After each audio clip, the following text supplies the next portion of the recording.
American military might and competence in American history.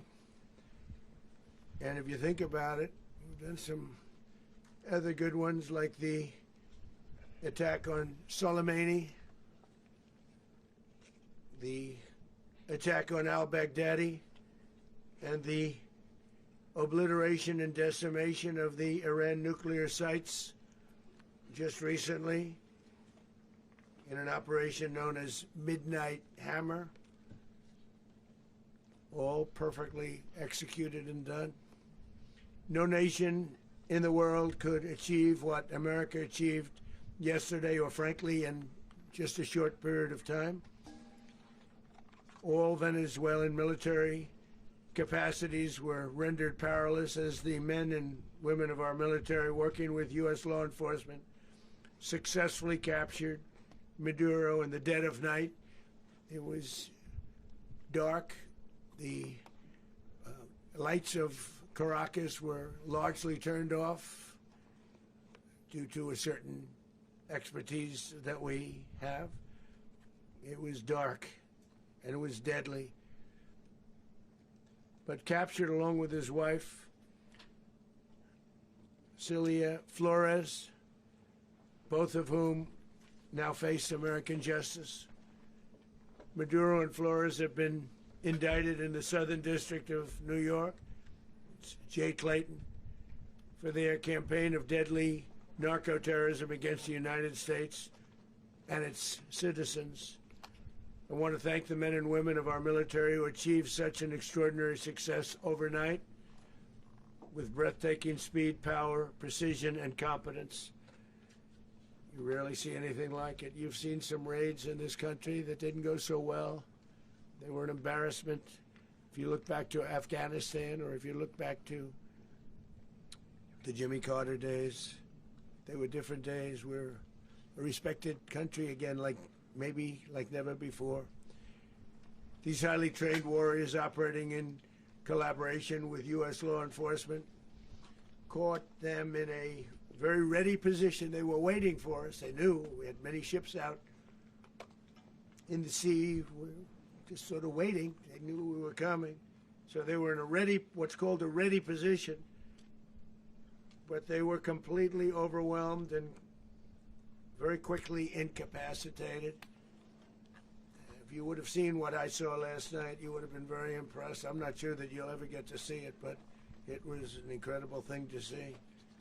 Not a single American service member was killed, and not a single piece of American equipment was lost. We had many helicopters, many planes, many people involved in that fight.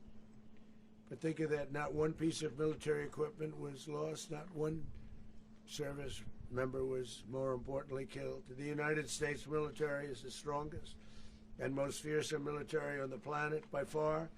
With capabilities and skills our enemies can scarcely begin to imagine. We have the best equipment anywhere in the world. There's no equipment like what we have, and you see that even if you just look at the boats. You know, we've knocked out 97% of the drugs coming in by sea. 90%. Each boat kills on average 25,000 people. We knocked out 97%.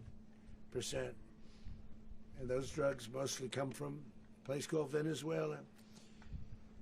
We're going to run the country until such time as we can do a safe, proper, and judicious transition. So we don't want to be involved with having somebody else get in, and we have the same situation that we had for the last long period of years. So we are going to run the country until such time as we can do a safe, proper, and judicious transition. And it has to be judicious, because that's what we're all about. We want peace, liberty, and justice for the great people of Venezuela, and that includes many from Venezuela that are now living in the United States and want to go back to their country. It's their homeland. We can't take a chance that somebody else takes over Venezuela that doesn't have the good of the Venezuelan people in mind. We've had decades of that. We're not going to let that happen.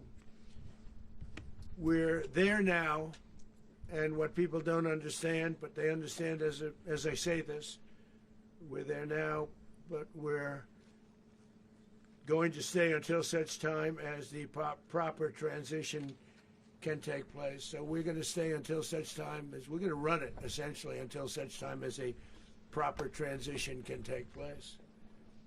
As everyone knows, the oil business in Venezuela has been a bust, a total bust, for a long period of time. They were pumping almost nothing by comparison to what they could have been pumping and what could have taken place. We're going to have our very large United States oil companies, the biggest anywhere in the world, go in, spend billions of dollars, fix the badly broken infrastructure, the oil infrastructure, and start making money for the country. And we are ready to stage a second and much larger attack if we need to do so. So we were prepared to do a second wave if we needed to do so. We actually assumed that a second wave would be necessary, but now it's probably not. The first wave, if you'd like to call it that, the first attack was so successful, we probably don't have to do a second, but we're prepared to do a second wave, a much bigger wave, actually. This was pinpoint, but we have a much bigger wave that probably won't have to do. This partnership of Venezuela with the United States of America, a country that everybody wants to be involved with because of what we were able to do and accomplish, will make the people of Venezuela rich, independent, and safe. And it will also make the many, many people from Venezuela that are living in the United States extremely happy. They suffered. They suffered. So much was taken from them. They're not going to suffer anymore. The illegitimate dictator Maduro was the kingpin of a vast criminal network responsible for trafficking colossal amounts of deadly and illicit drugs into the United States. As alleged in the indictment, he personally oversaw the vicious cartel known as Cartel de las Solas, which flooded our nation with lethal poison responsible for the deaths of countless Americans, the many, many Americans. Hundreds of thousands over the years of Americans died because of him. Maduro and his wife will soon face the full might of American justice and stand trial on American soil. Right now they're on a ship. They'll be heading to ultimately New York, and then a decision will be made, I assume, between New York and Miami or Florida. But we have people where the overwhelming evidence of their crimes will be presented in a court of law. And I've seen it. I've seen what we have. It's both horrible and breathtaking that something like this could have been allowed to take place. For many years after his term as president of Venezuela expired, Maduro remained in power and waged a ceaseless campaign of violence, terror, and subversion against the United States of America, threatening not only our people, but the stability of the entire region. And you all saw it. In addition to trafficking gigantic amounts of illegal drugs that inflicted untold suffering and human destruction all over the country, all over in particular the United States, Maduro sent savage and murderous gangs, including the bloodthirsty prison gang Tren de Aragua, to terrorize American communities nationwide. And he did indeed. They were in Colorado. They took over apartment complexes. They cut the fingers off people if they call police. They were brutal, but they're not so brutal now. And I just have to congratulate our military, Pete and everybody, and our National Guard, because the job that they've done, whether it's in Washington, D.C., where we have a totally safe city, where it was one of the most unsafe cities anywhere in the world, frankly, and now we have no crime in Washington, D.C. We haven't had a killing. We had the terrorist attack a few weeks ago. A little bit of a different kind of a threat, but we haven't had a killing in a long period of time, 6, 7 months. We used to have two, on average, 2 a week in Washington, our capital. We don't have that anymore. The restaurants are opening. Everyone's happy. They're walking their daughters. They're walking their children, their wives. They walk to restaurants. Restaurants are opening all over Washington, D.C. So I want to thank the National Guard. I want to thank our military. And I want to thank law enforcement. Been amazing. And they should do it with more cities. We're doing it, as you know, and we're doing it in Memphis, Tennessee right now, and crime is down. We've just sort of started a few weeks ago, but crime is down now 77%. And the governor of Louisiana called, great person, and he wanted us to help him, as you know, in a certain very nice part of Louisiana, and we have done that. It was a rough section, and we have crime down. I understand it's down to almost nothing already after 2.5 weeks. New Orleans, it's down to almost nothing, and we've only been there for 2.5 weeks. Can't imagine why governors wouldn't want us to help. We also helped, as you know, in Chicago, and crime went down a little bit there. We did a very small help because we had no working ability with the governor. The governor was a disaster, and the mayor was a disaster. But it knocked down crime. But we're pulling out of there when they need us. We'll know. You'll know. You'll be writing about it. And likewise, Los Angeles, where we saved Los Angeles early on, where the head of the police department made a statement that if the federal government didn't come in, we would have lost Los Angeles. That's long after the fires. That's when they had the riots in Los Angeles. We did a great job. Got no credit for it whatsoever, but that's okay. It doesn't matter. We don't need the credit. But we'll be pulling out when they need us. They'll call, or we'll go back if we have to. We'll go back. But we did a great job in various cities. But the place that we're very proud of is Washington, D.C., because it's our nation's capital. We took it from being a crime-ridden mess to being one of the safest cities in the country. But the gangs that they sent raped, tortured, and murdered American women and children. They were in all of the cities I mentioned, Tren de Aragua. And they were sent by Maduro to terrorize our people, and now Maduro will never again be able to threaten an American citizen or anybody from Venezuela. There will no longer be threats. For years I've highlighted the stories of those innocent Americans whose lives were so heartlessly robbed by this Venezuelan terrorist organization. Really one of the worst, they say the worst. Americans like 12-year-old Jocelyn Nungary from Houston, beautiful Jocelyn Nungary, what happened to her?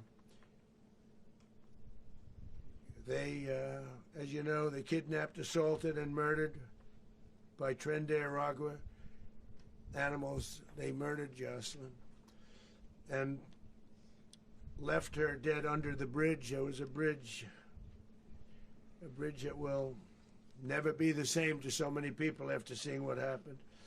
As I've said many times, the Maduro regime emptied out their prisons, sent their worst and most violent monsters into the United States to steal American lives.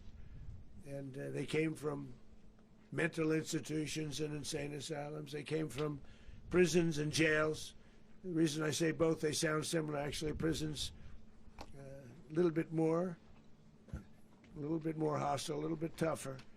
A mental institution isn't as tough as an insane asylum, but we got them both. They sent from their mental institutions. They sent from their jails, prisons. They were drug dealers. They were drug kingpins. They sent everybody bad into the United States, but no longer. And we have now a border where nobody gets through. In addition, Venezuela unilaterally seized and stole American oil, American assets, and American platforms, costing us billions and billions of dollars. They did this a while ago, but we never had a president that did anything about it. They took all of our property. It was our property. We built it. And we never had a president that decided to do anything about it. Instead, they fought wars that were 10,000 miles away. We built Venezuela oil industry with American talent, drive, and skill, and the socialist regime stole it from us during those previous administrations, and they stole it through force. This constituted one of the largest thefts of American property in the history of our country. Considered the largest theft of property in the history of our country. Massive oil infrastructure was taken like we were babies, and we didn't do anything about it. I would have done something about it. America will never allow foreign powers to rob our people or drive us back into and out of our own hemisphere. That's what they did. Furthermore, under the now deposed dictator Maduro, Venezuela was increasingly hosting foreign adversaries in our region and acquiring menacing offensive weapons that could threaten U.S. interests and lives. And they used those weapons last night. Potentially in league with the cartels operating along our border. All of these actions were in gross violation of the core principles of American foreign policy, dating back more than 2 centuries. And not anymore. All the way back, it dated to the Monroe Doctrines. And the Monroe Doctrine is a big deal. But we've superseded it by a lot. By a real lot. They now call it the Donroe Document. I don't know. It's Monroe Doctrine.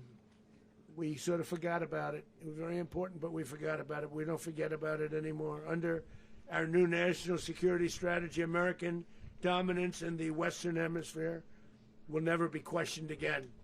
Won't happen. So just in concluding, for decades, other administrations have neglected or even contributed to these growing security threats in the Western Hemisphere. Under the Trump administration, we are reasserting American power in a very powerful way in our home region. And our home region is very different than it was just a short while ago. The future will be, and we did this in my first term. We had great dominance in my first term, and we have far greater dominance right now. Everyone's coming back to us.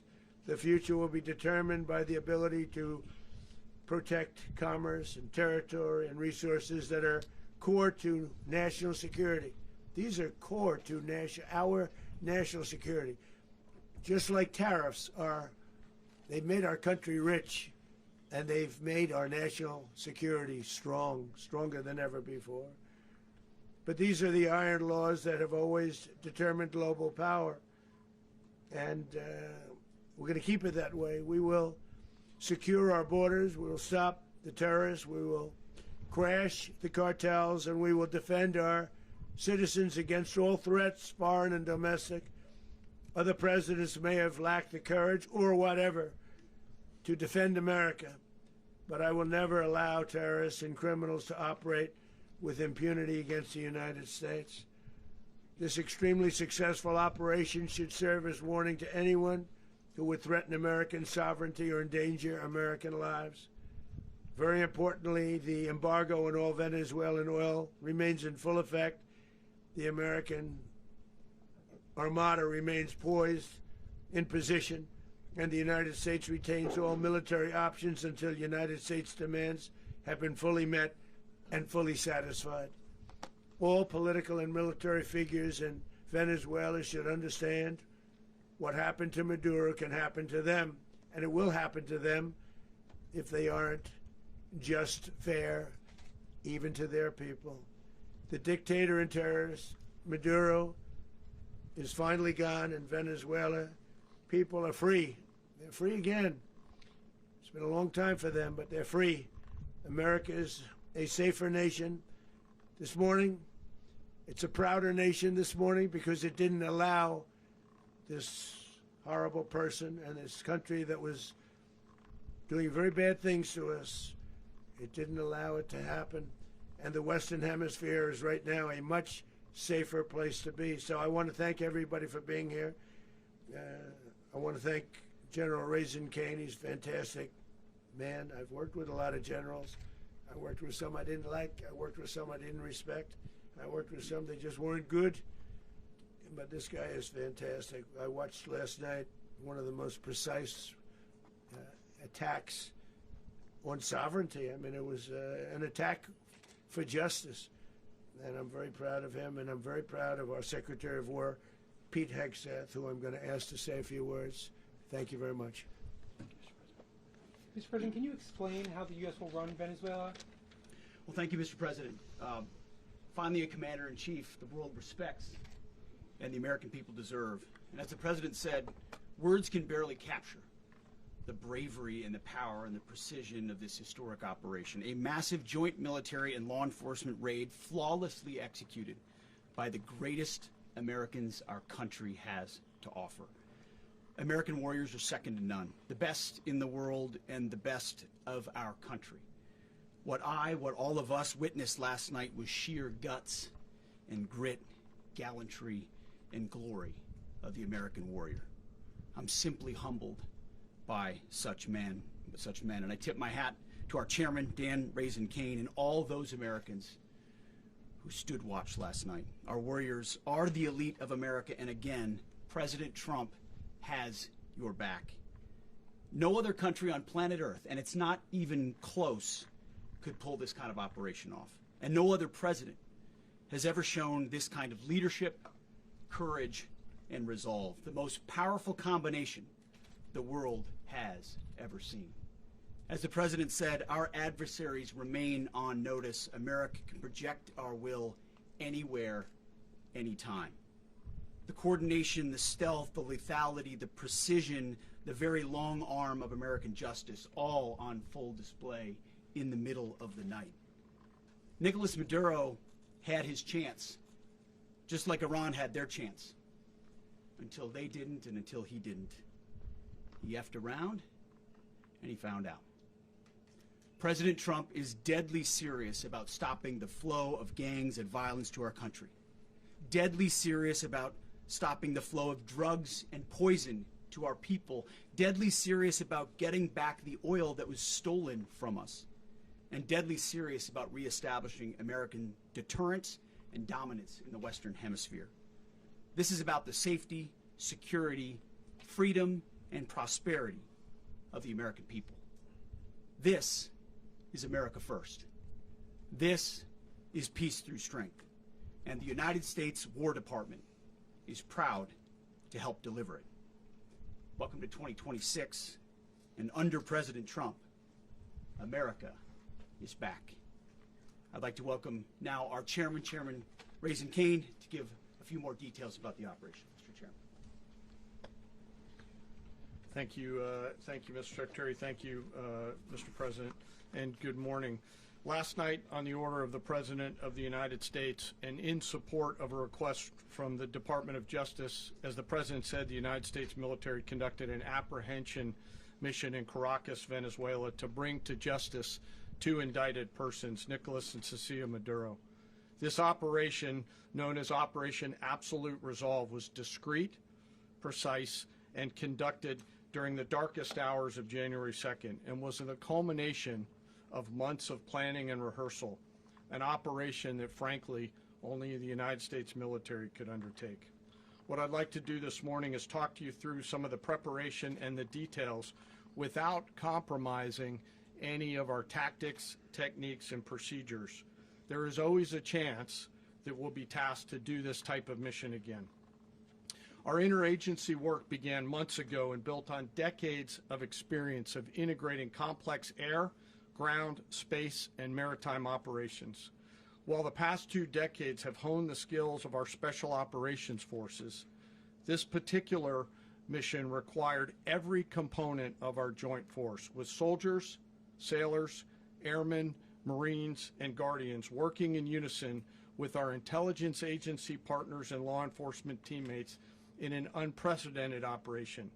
We leveraged our unmatched intelligence capabilities and our years of experience in hunting terrorists, and we could not have done this mission without the incredible work by various intelligence agencies, including the CIA, NSA, and NGA.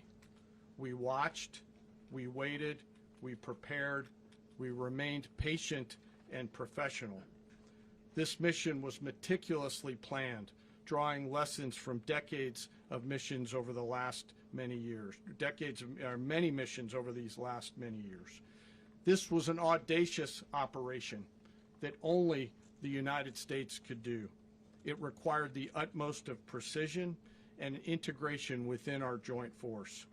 And the word integration does not explain the sheer complexity of such a mission. An extraction so precise it involved more than 150 aircraft launching across the Western Hemisphere in close coordination, all coming together in time and place to layer effects for a single purpose: to get an interdiction force into downtown Caracas while maintaining the element of tactical surprise. Failure of one component of this well-oiled machine would have endangered the entire mission, and failure is never an option for America's joint force. Those in the air over Caracas last night were willing to give their lives for those on the ground and in the helicopters. Let me talk a little bit about the preparation. After months of work by our intelligence teammates to find Maduro and understand how he moved, where he lived, where he traveled, what he ate, what he wore, what were his pets, in early December, our force was set pending a series of aligned events. Key was choosing the right day to minimize the potential for civilian harm and maximize the element of surprise, and minimize the harm to the indicted personnel, so as the President said, they could be brought to justice. And as the President said earlier today, weather in Venezuela is always a factor this time of the year. And over the weeks through Christmas and New Year's, the men and women of the United States military sat ready, patiently waiting for the right triggers to be met and the President to order us into action. Last night, the weather broke just enough, clearing a path that only the most skilled aviators in the world could maneuver through. Ocean, mountain, low cloud ceilings, but when tasked with a mission, this organization does not quit. At 10:46 p.m. Eastern Time last night, the President ordered the United States military to move forward with this mission. He said to us, and we appreciate it, Mr. President, good luck and Godspeed. And those words were transmitted to the entire joint force. Over the course of the night, aircraft began launching from 20 different bases on land and sea across the Western Hemisphere. In total, more than 150 aircraft, bombers, fighters, intelligence, reconnaissance, surveillance, rotary wing were in the air last night. Thousands and thousands of hours of experience were airborne. Our youngest crew member was 20, and our oldest crew member was 49, and there's simply no match for American military might. As the night began, the helicopters took off with the extraction force, which included law enforcement officers, and began their flight into Venezuela at 100 feet above the water. As they approached Venezuelan shores, the United States began layering different effects provided by Spacecom, Cybercom, and other members of the interagency to create a pathway. Overhead, those forces were protected by aircraft from the United States Marines, the United States Navy, the United States Air Force, and the Air National Guard. The force included F-22s, F-35s, F-18s, EA-18s, E-2s, B-1 bombers, and other support aircraft, as well as numerous remotely piloted drones. As the force began to approach Caracas, the Joint Air Component began dismantling and disabling the air defense systems in Venezuela, employing weapons to ensure the safe passage of the helicopters into the target area. The goal of our air component is, was, and always will be to protect the helicopters and the ground force and get them to the target and get them home. As the force crossed the last point of high terrain where they'd been hiding in the clutter, we assessed that we had maintained totally the element of surprise. As the helicopter force ingressed towards the objective at low level, we arrived at Maduro's compound at 1:01 a.m. Eastern Standard Time, or 2:01 a.m. Caracas local time, and the apprehension force descended into Maduro's compound and moved with speed, precision, and discipline towards their objective and isolated the area to ensure the safety and security of the ground force while apprehending the indicted persons. On arrival into the target area, the helicopters came under fire, and they replied with that fire with overwhelming force in self-defense.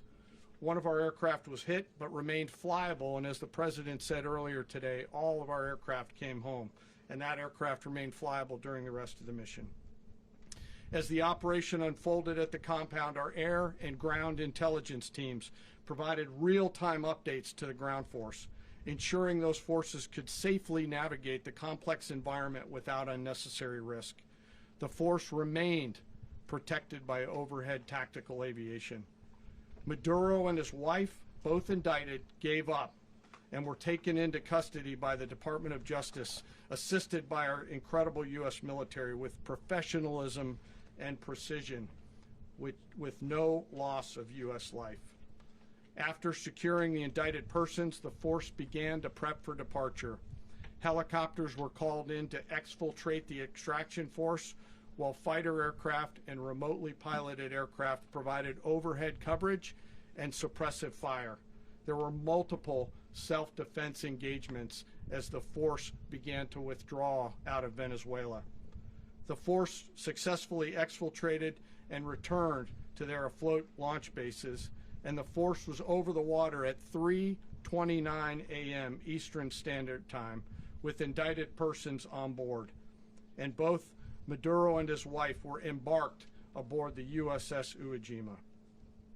In closing, what we've witnessed today is a powerful demonstration of America's joint force. We think, we develop, we train, we rehearse, we debrief, we rehearse again and again, not to get it right, but to ensure that we cannot get it wrong. Our jobs are to integrate combat power so when the order comes, we can deliver overwhelming force at the time and the place of our choosing against any foe anywhere in the world. I am immensely proud today of our joint force and filled with gratitude to represent them here today.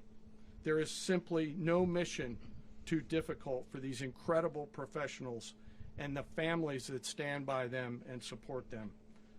As we stand here this morning, our forces remain in the region at a high state of readiness, prepared to project power, defend themselves, and our interests in the region. This operation is a testament to the dedication and unwavering commitment to justice and our resolve to hold accountable those who threaten peace and stability. In closing, I want to express my heartfelt gratitude to the brave men and women who executed this mission. Their courage and tireless commitment to our nation are what makes us strong. Thank you, Mr. Secretary, and thank you, Mr. President. Thank you very much. Well, I don't have much to add to what you've heard now, other than the following points. Nicolas Maduro was indicted in 2020 in the United States. He is not the legitimate president of Venezuela. That's not just us saying it. The first Trump administration, the Biden administration, the second Trump administration, none of those three recognized him. He's not recognized by the European Union and multiple countries around the world. He is a fugitive of American justice with a $50 million reward, which I guess we saved $50 million. And We should make sure. yeah, exactly. But Don't let anybody claim it. Nobody deserves it but us. But I want to be clear about one thing. Nicolas Maduro had multiple opportunities to avoid this. He was provided multiple very, very, very generous offers and chose instead to act like a wild man, chose instead to play around. And the result is what we saw tonight. The other message here is the following. You have a guy, like many people around the world, they like to play games. You have a guy who decides he's going to invite Iran into his country, is going to, do the confiscation of American oil companies, is going to flood our country with gang members, is going to take Americans prisoner and try to hold them for hostage and trade them like he was able to do with the Biden administration. Basically likes to play games all this time and thinks nothing's going to happen. And I hope what people now understand is that we have a president. The 47th president of the United States is not a game player. When he tells you that he's going to do something, when tells you he's going to address a problem, he means it. He actions it. I can tell you, I've watched this process now for 14, 15 years, been around it. Everybody talks. I'm going to do this. I'm going to do that. When I get there, we're going to do this. We're going to take. This is a president of action. Like, I don't understand yet how they haven't figured this out. And now, if you don't know, now you know. Because this is the way it's going to play out. And I think people need to understand that this is not a president that just talks and does letters and press conferences. And, you know, if he says he's serious about something, he means it. And this is something that was a direct threat to the national interest of the United States, and the president addressed it. There's a president of peace, by the way. I told you what I just said earlier. This guy had multiple opportunities to find his way somewhere else and figure out another. He could have been living somewhere else right now very happy, but instead he wanted to play big boy. And so now, you know, he's got other sets of problems on his hands. And but I think the message here should be for the world. Look, the president doesn't go out looking for people to pick fights with. He's not, generally wants to get along with everybody. We'll talk and meet with anybody, but don't play games. Don't play games with this president's in office, because it's not going to turn out well. And so I hope that I guess that lesson was learned last night, and we hope it'll be instructive moving forward. Is that a message for Cuba? Mr. President. Mr. President. Mr. President. Mr. President. You said that the U.S. is going to run Venezuela, so who's in power right now?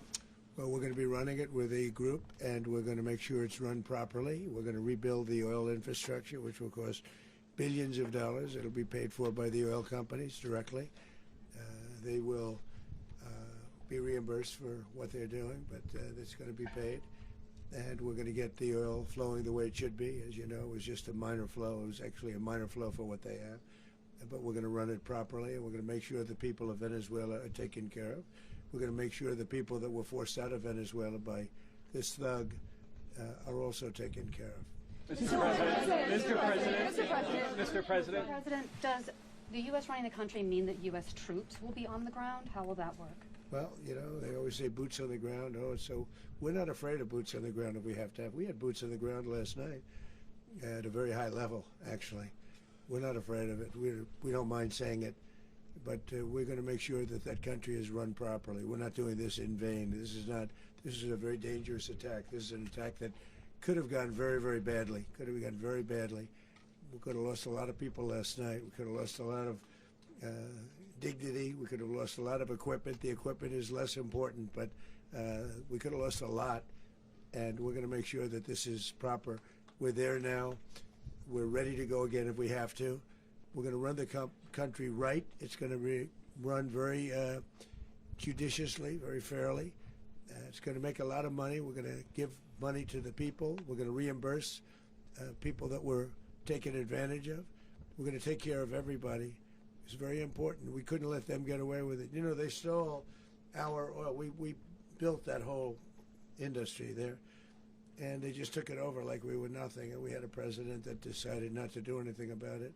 So we did something about it. We're late, but we did something about it. Yeah, please. Mr. President, can you explain the exact mechanism by which you're going to run the country? Are you going to designate a U.S. official to coordinate? Yes, can you just it's unpack all that? being done right now. We're designating people. We're talking to Who people. We're specifically? designating various people, and we're going to let you know who those people are. Mr. President. What's the group you mentioned that would run Venezuela? Well, it's largely going to be, for a period of time, the people that are standing right behind me.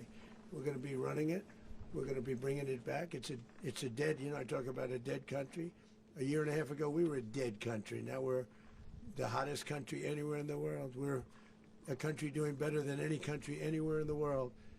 And it required leadership. Venezuela has a lot of bad people in there, a lot of bad people that shouldn't be leading. We're not going to take a chance that one of those people take over for Maduro. So you can look at, and others, we have fantastic people, including people in the military. So we're going to have a group of people running it until such time as it can be put back on track, make a lot of money for the people, and give people a great way of life, and also reimbursement for people in our country that were forced out of Venezuela. Mr. President. Rubio would be. You said earlier today that you weren't going to back Machado to come back and be the opposition leader in your Fox and Friends interview. And then you also mentioned the vice president of Venezuela. Are you going to work with the vice president of Venezuela, or how do you foresee the relationship Well, going? I understand she was just sworn in, but she was, as you know, picked by Maduro. So Marco's working on that directly. He just had a conversation with her, and she's essentially willing to do what we think is necessary to make Venezuela great again. Very simple. Mr. President, Colombian President Gustavo Petro, a couple weeks ago, he said he's got to watch his ass. And today he said he's not concerned about anything happening to him in the aftermath of this operation. So just what your message is Well, about he that. has cocaine mills. He has factories where he makes cocaine. And yeah, I think I stick by my first statement. He's making cocaine. They're sending it into the United States. So he does have to watch his ass. Mr. President, Did you notify any members of Congress in advance? Marco, do you want to talk about that? Because you were involved. Sure. We call members of Congress immediately after. This was not the kind of mission that you can do congressional notification on. It was a trigger-based mission in which conditions had to be met night after night. We watched and monitored that for a number of days. So it's just simply not the kind of mission you can call people and say, hey, we may do this at some point in the next 15 days. But it's largely a law enforcement function. Remember, at the end of the day, at its core, this was an arrest of 2 indicted fugitives of American justice, and the Department of War supported the Department of Justice in that job. Now, there are broader policy implications here, but it's just not the kind of mission that you can pre-notify because it endangers the mission. If I can add one thing to that, Congress has a tendency to leak. This would not be good. If they leaked, General, I think it would have been maybe a very different result. But I have to say, they knew we were coming at some point, We had a lot of ships out there. They sort of knew we were coming. But Congress will leak, and we don't want leakage. Mr. President. You were one of the only people to watch this all play out live. What was Maduro doing when the U.S. forces entered what I assume would be his home? And also, was there any point where the U.S. was considering if Maduro pushed back or resisted killing Maduro? It could have happened. It could have happened. He was trying to get into a safe place. You know what a safe place is, all steel. And he wasn't able to make it to the door because our guys were so fast. They went through the opposition so fast. And there was a lot of opposition. People were wondering, do we get him by surprise? Sort of surprised, but they were waiting for something. It was a lot of opposition. There was a lot of gunfire. You saw some of it today. But he was trying to get to a safe place, which wasn't safe because we would have had the door blown up in about 47 seconds, they say on average, regardless of how thick the steel was. It was a very thick door. It was a very heavy door, but he was unable to get to that door. He made it to the door. He was unable to close it. So where's Maduro going to be? Go ahead, finish. Where is Maduro going to be in the time being right now? Do you know his exact whereabouts? Well, eventually, ultimately, in the near future, he's going to be brought to New York. And where is he going to be held? Where is he going to be held in New York? Do you know? That's going to be up to the officials that do these things. Mr. President, the U.S. has something of a mixed track record of ousting dictators without necessarily a plan for what comes afterwards. Did that weigh on your decision Well, that's making? when we had different presidents, but with me, that's not true. With me, we've had a perfect track record of winning. We win a lot, and we win. If you look at Soleimani, you look at al-Baghdadi, you look at the Midnight Hammer. Midnight Hammer was incredible. Right now, you wouldn't have peace in the Middle East. We have essentially peace in the Middle East because of that. If we weren't successful with Midnight Hammer, you wouldn't have peace in the Middle East. So, with me, you've had a lot of victory. You've had only victories. You've had no losses. Yeah. Mr. President, can you? How long do you expect the U.S. to run Venezuela, and how soon do you want the Venezuelan people to hold elections? So I'd like to do it quickly, but it takes a period of time. We're rebuilding. We have to rebuild their whole infrastructure. The infrastructure is rotted. It's actually very dangerous. It's blow-up territory. Oil is very dangerous. It's a very dangerous thing to take out of the ground. It can kill a lot of people. It has killed a lot of people doing just that. The infrastructure is old. It's rotted. Much of it is stuff that we put there 25 years ago, and we're going to be replacing it. And we're going to take a lot of money out so that we can take care of the country. Are you saying that Secretary Rubio and Mr. President, China, Russia, and Iran have interests in Venezuela. How does this operation affect your relationships with them when it comes to the oil and drugs? In terms of China and Russia, Russia when we get things straightened out. But in terms of other countries that want oil, we're in the oil business. We're going to sell it to them. We're not going to say we're not going to. In other words, we'll be selling oil. Probably in much larger doses because they couldn't produce very much because their infrastructure was so bad. So we'll be selling large amounts of oil to other countries, many of whom are using it now, but I would say many more will come. Are you saying your message Are to you the people saying of Venezuela? that, Mr. President, are you saying that? Oh, Mr. President, thank you. What is your message to the people of Venezuela today? Of course, the civilian population specifically, they have a lot of questions. What is your message to the people of Venezuela? That you're going to have peace, justice. You're going to have some of the riches that you should have had for a long period of time. It was stolen from you.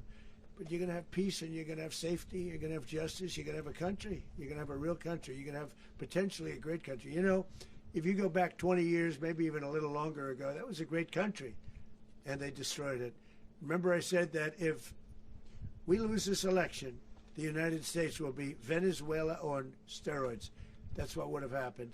Had we lost the election, the 2024 election, we suffered so badly. When you look at the border from 2020, what they did, what Joe Biden administration did to our country should never be forgotten.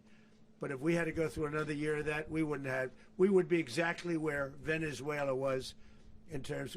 I used to say, if they win, we're going to be Venezuela on steroids, and that's what would have happened. President, thank you. Are you saying that Secretary Hegseth and Rubio are going to be running Venezuela, and will you be sending in U.S. military They're troops going to to be a provide? team that's working with the people of Venezuela to make sure that we have Venezuela right. Because for us to just leave, who's going to take over? I mean, there is nobody to take over. You have a vice president who's been appointed by Maduro. And right now she's the vice president, and she's, I guess, the president. She was sworn as president just a little while ago. She had a long conversation with Marco, and she said, we'll do whatever you need. I think she was quite gracious, but she really doesn't have a choice. We're going to have this done right. We're not going to just do this with Maduro, then leave like everybody else, leave and say, you know, let it go to hell. If we just left, it has zero chance of ever coming back. We'll run it properly. We'll run it professionally. We'll have the greatest oil companies in the world go in and invest billions and billions of dollars and take out money, use that money in Venezuela. And the biggest beneficiary are going to be the people of Venezuela. And also, I can't stress this strongly enough, the people that got thrown out of Venezuela that are now in the United States, and frankly, some want to stay and some probably want to go back. Yeah. So, Mr. President, what is being done to protect Americans in the country, and were any of the detained Americans Well, right now they're rescued very last protected night? because nobody's going to mess with us. They're very protected. The people of, and we let them know that you better not touch one of them. Are you concerned that bad elements of the Maduro regime will remain in place? Well, we know who they are. We're on them, and they're acting much differently now than they would have acted 2 days ago. And what can you okay, say wait, about behind you, please. Mr. President, why is running a country in South America America first? Well, I think it is because we want to surround ourselves with good neighbors. We want to surround ourselves with stability. We want to surround ourselves with energy. We have tremendous energy in that country. It's very important that we protect it. We need that for ourselves. We need that for the world. And we want to make sure we can protect it. Mr. President, Yes, sir. Please, go ahead. Yeah, is there a message here for Cuba and Diaz-Canel? Well, Cuba's an interesting case. Cuba is, you know, not doing very well right now. That system has not been a very good one for Cuba. The people there have suffered for many, many years. And I think Cuba is going to be something we'll end up talking about because Cuba is a failing nation right now, very badly failing nation. And we want to help the people. It's very similar in the sense that we want to help the people in Cuba, but we want to also help the people that were forced out of Cuba and living in this country. Do you want to say something about that, Marco, please? Well, I mean, I just gave you a statement a few minutes ago about, you know, when the president speaks, you should take him seriously. So, suffice it to say, you know, Cuba is a disaster. It's run by incompetent, senile men, and in some cases, not senile, but incompetent nonetheless. It has no economy. It's in total collapse. And by the way, you know, they were, you know, all the guards that helped protect Maduro, this is well known, their whole spy agency, all that were full of Cubans. I mean, they basically, it's amazing. This poor island took over Venezuela in some cases. One of the biggest problems that Venezuelans have is they have to declare independence from Cuba. They tried to basically colonize it from a security standpoint. So, yeah, look, if I lived in Havana and I was in the government, I'd be concerned, at least a little bit. Are you cutting off the oil flow to Cuba from Venezuela? Well, the president already announced a week ago that anything that's sanctioned, it's sanctioned oil, it's not going to be allowed to get there. So that's an The answer is yes. Mr. President. Is the U.S. aware of the location of opposition leader Machado, and have you been in contact with her? No, we haven't. No, we haven't. Mr. President, on Monday. Oh, I think it would be very tough for her to be the leader. She doesn't have the support within, or the respect within the country. She's a very nice woman, but she doesn't have the respect. Mr. President, is it possible that the U.S. ends up administrating Venezuela for years? Well, it won't cost us anything because the money coming out of the ground is very substantial, so it's not going to cost us anything. So the U.S. isn't going to dedicate any money to.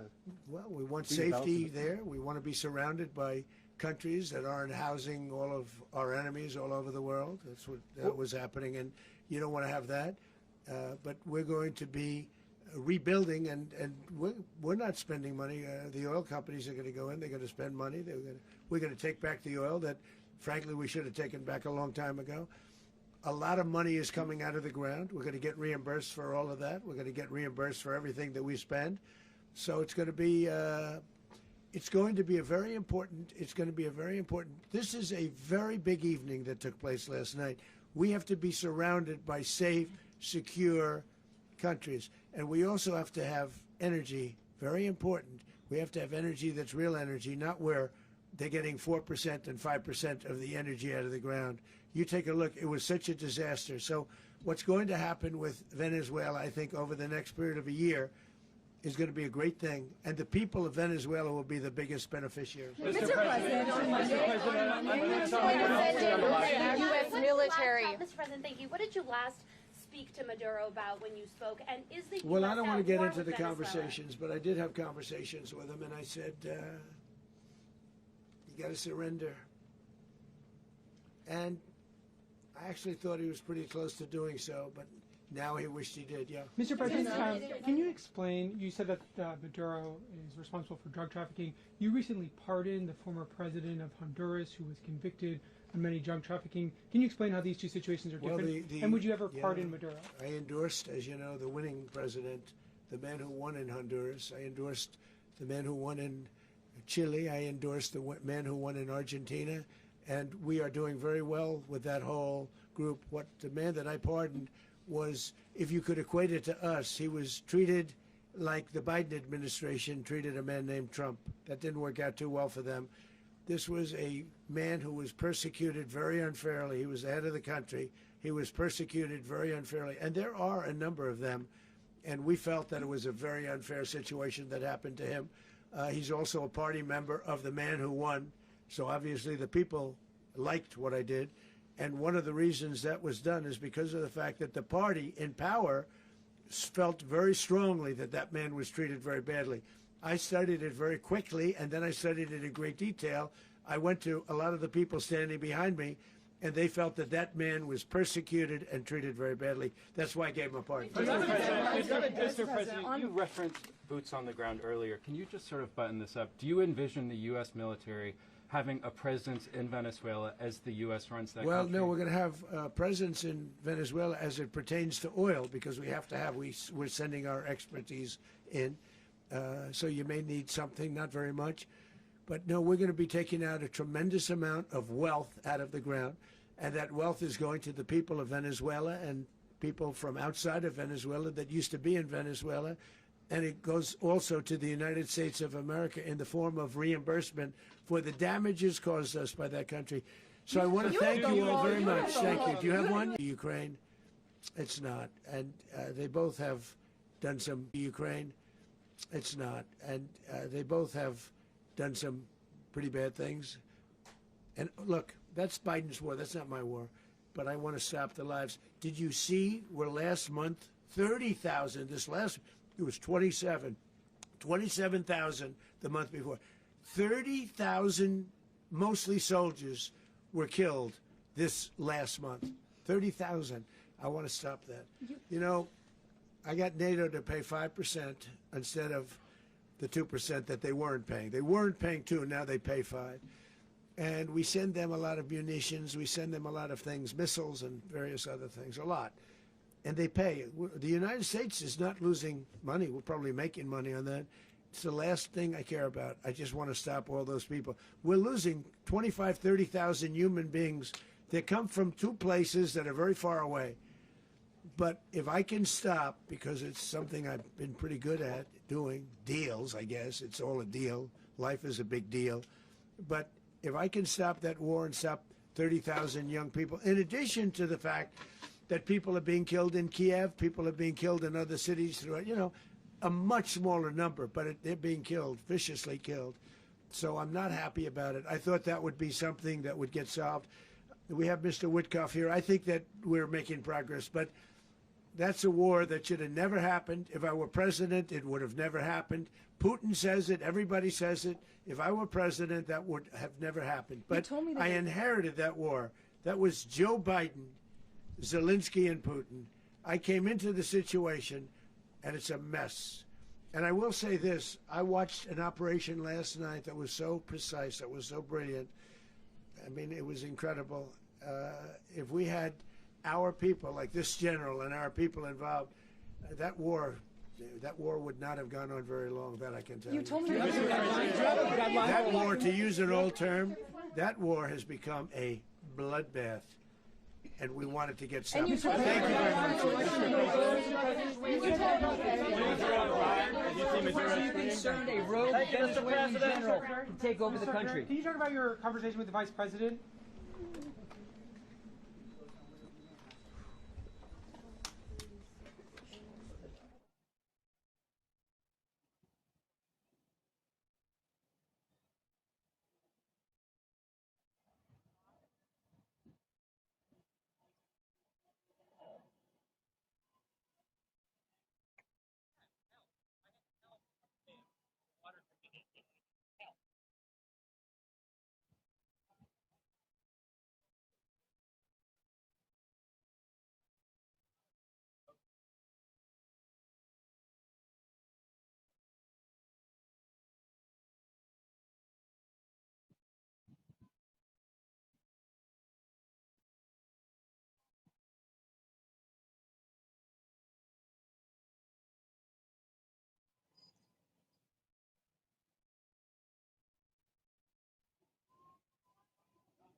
Sort of the papers, that was for me. So I really the first time like Barra okay. That's 16.